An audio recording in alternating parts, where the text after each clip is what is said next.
नमस्कार दोस्तों। Today's medical news, July 15th, 2026.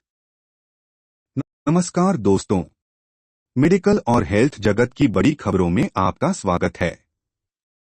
आज 15 जुलाई 2026 को दुनिया भर से चिकित्सा क्षेत्र में कुछ क्रांतिकारी बदलाव, नई वैक्सीन के ट्रायल्स और भारत सरकार की बड़ी स्वास्थ्य नीतियों से जुड़ी खबरें सामने आई हैं।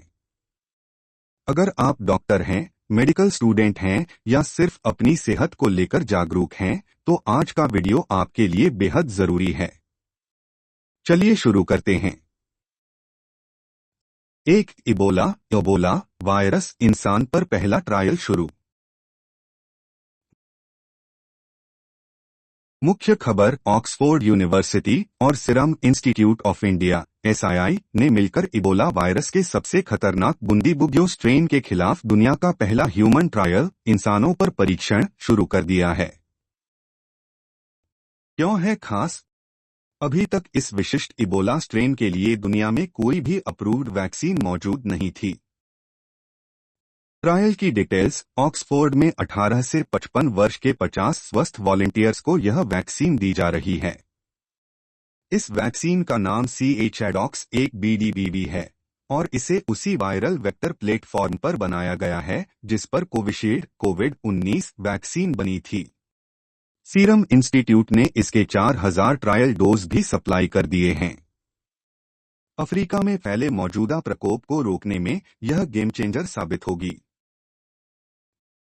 भारत सरकार का बड़ा कदम, नेशनल हेल्थ रिसर्च पॉलिसी 2026 का ड्राफ्ट जारी।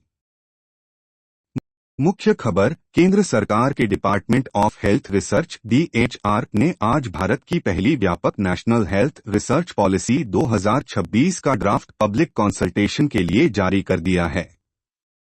जनता और एक्सपर्ट्स 27 जुलाई तक इस पर अपने सुझाव दे सकते हैं। क्या बदलेगा? अब भारत में मेडिकल रिसर्च सिर्फ रिसर्च पेपर छापने, पब्लिकेशन ड्रिवन के लिए नहीं होगी, बल्कि यह पूरी तरह से पेशेंट सेंट्रिक, मरीजों के इलाज पर केंद्रित होगी। फोकस एरिया, इसका मकसद भारत की अपनी बीमारियों जैसे टीबी, डायबिटीज के बोझ के हिसाब से स्वदेशी टीकों, मेडिकल डिवाइसेस और डिजिटल हेल्थ सॉल्यूशंस के इनोवेशन को तेज करना है। भारत में कोविड-19 मामलों में हल्की बढ़त, क्या डरने की जरूरत है? मुख्य खबर, देश के कुछ हिस्सों, खासकर आंध्र प्रदेश और कुछ चुनिंदा शहरों में कोरोना के मामलों में मामूली बढ़ोतरी देखी गई है। एक्सपर्ट्स की राय, डॉक्टरों और स्वास्थ्य मंत्रालय का कहना है कि पैनिक, घबराने की बिल्कुल जरूरत नहीं है। वायरस अब एंडेमिक हो चुका है, यानी यह हमारे बीच एक सामान्य फ्लू की तरह रहेगा। अस्पतालों में कोई भीड़ नहीं है, लेकिन सावधानी और सर्विलांस बढ़ा दी गई है। कैंसर और किडनी के इलाज में FDA के नए बड़े अप्रूवल। ब्रेस्ट कैंसर के लिए नई दवा, US FDA ने एडवांस या मेटास्टैटिक ब्रेस्ट कैंसर के मरीजों के लिए जेडाटलाइजिब ब्रांड नाम रेफ्टोरपिक दवा को मंजूरी दे दी है। यह कैंसर सेल्स को बढ़ने से रोकने में बहुत कारगर पाई गई है। किडनी की बीमारी के लिए एटासिसेप्ट, FDA ने गंभीर किडनी रोग प्राइमरी इगे नेफ्रोपैथी के इलाज के लिए एटासिसेप्ट VYMJ को त्वरित मंजूरी एक्सेलरेटेड अप्रूवल दी है, जो किडनी फेलियर के खतरे को कम करेगी।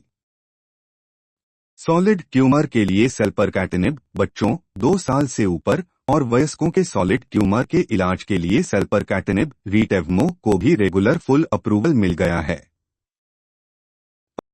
नेशनल मेडिकल कमीशन NMC और मेडिकल एजुकेशन अपडेट्स।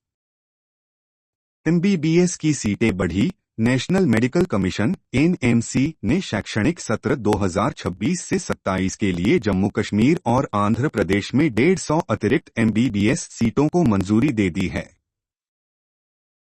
FMGE जून 2026 रिजल्ट, विदेश से मेडिकल की पढ़ाई करके आए छात्रों के लिए होने वाले FMG परीक्षा के नतीजे जारी हो चुके हैं, लेकिन इस बार पासिंग प्रतिशत सिर्फ 12.38% रहा है, जो पिछले कई सालों में सबसे कम है। 37,000 से ज्यादा छात्रों में से सिर्फ 4,635 छात्र ही पास हो पाए हैं। इसका व्यक्तिगत स्कोर कार्ड कल यानी 16 जुलाई से डाउनलोड किया जा सकेगा। JIPMER की सख्त एडवाइजरी। पुडुचेरी के प्रतिष्ठित संस्थान JIPMER ने छात्रों को उन फर्जी दलालों से बचने की चेतावनी दी है जो पैसों के बदले एडमिशन का दावा करते हैं। संस्थान ने साफ किया है कि सभी एडमिशन नीट, NET और मेरिट के आधार पर ही होते हैं। समापन।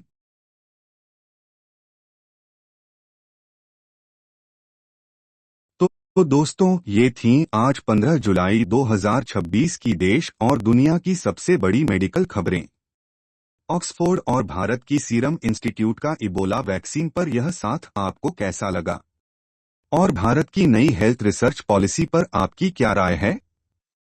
कमेंट सेक्शन में जरूर बताएं। अगर आपको यह जानकारी उपयोगी लगी हो तो इस वीडियो को लाइक करें, अपने मेडिकल फ्रेंड्स और फैमिली के साथ शेयर करें और हमारे चैनल को सब्सक्राइब करना बिल्कुल न भूलें। मिलते हैं अगले वीडियो में ऐसी ही दिलचस्प और साइंटिफिक अपडेट्स के साथ। स्वस्थ रहिए, सुरक्षित रहिए। जय हिंद। अस्वीकरण संकलित जानकारी। यह सामग्री शैक्षिक उद्देश्यों के लिए है और पेशेवर चिकित्सा सलाह का विकल्प नहीं है। दर्शकों को उपयोग से पहले सामग्री की पुष्टि अवश्य कर लेनी चाहिए। निर्माता, प्रकाशक और YouTube किसी भी प्रकार की हानि के लिए उत्तरदायी नहीं होंगे।